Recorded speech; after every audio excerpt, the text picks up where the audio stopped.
வில்வ மரம் என் புனிதமானது. ஏன் ஒரு இலை மற்றொன்றை விட புனிதமாக இருக்கிறது?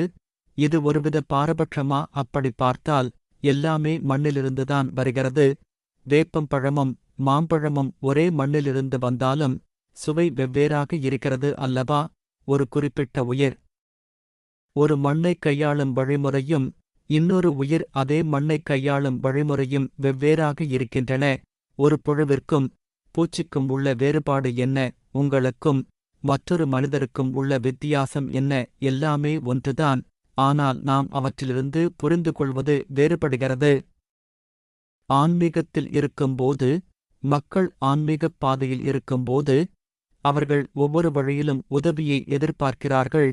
ஏனென்றால் இது யாரும் அறியாத பாதை. இந்திய கலாச்சாரத்தில் நமக்கு உதவியாக இருக்கும் ஒவ்வொரு சிறிய விஷயத்தையும் கூர்ந்து கவனித்தும் தியான நிலையில் இருந்தும் கண்டுபிடித்துள்ளார்கள். அவர்கள் பூக்களையும் பழங்களையும் இலைகளையும் கூட விட்டு வைக்கவில்லை. ஏன் வில்வம் புனிதமானது?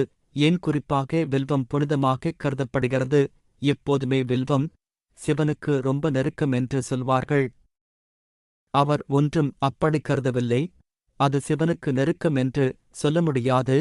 அது சிவனுக்கு நெருக்கம் என்று நாம் ஏன் நினைக்கிறோம் என்றால், அந்த வில்வத்தினுடைய அதிர்வுகள் நாம் சிவன் என்று கருதுவதுடன் இருக்கும் அதிர்வுகளுடன் பெருமளவிற்கு நெருக்கமாக இருக்கிறது.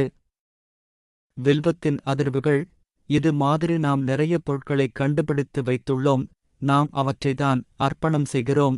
ஏனென்றால் அதன் மூலமாகத்தான் நாம் தெய்வீகத்துடன் தொடர்பு வைத்துக் கொள்ள முடியும். நீங்கள் வில்வத்தை சிவனுக்கு அர்ப்பணிக்கும்போது அதனை அவரிடம் விட்டு செல்வதில்லை. அதனை சிவனுக்கு அர்ப்பணம் செய்தபின் உங்களுடன் எடுத்து செல்கிறீர்கள். ஏனென்றால் வில்வத்திற்கு அந்த அதிர்வுகளைத் தக்க வைத்துக் கொள்ளக்கூடிய சக்தி பெருமளவில் இருக்கிறது. நீங்கள் அதை லிங்கத்தின் மேல் வைத்து எடுத்தால் லிங்கத்தின் சக்தி அதிர்வுகள் நீண்ட நேரம் அதில் இருக்கும். அதனை உங்களிடமே தக்க வைத்துக் கொள்ளலாம். நீங்கள் இதை செய்து பார்க்கலாம். ஒரு வில்வ இலையை அர்ப்பணம் செய்து உங்கள் சட்டை பையில் உங்களுக்கு மிக அருகில் அதை வைத்துக்கொண்டு நடந்து பாருங்கள்.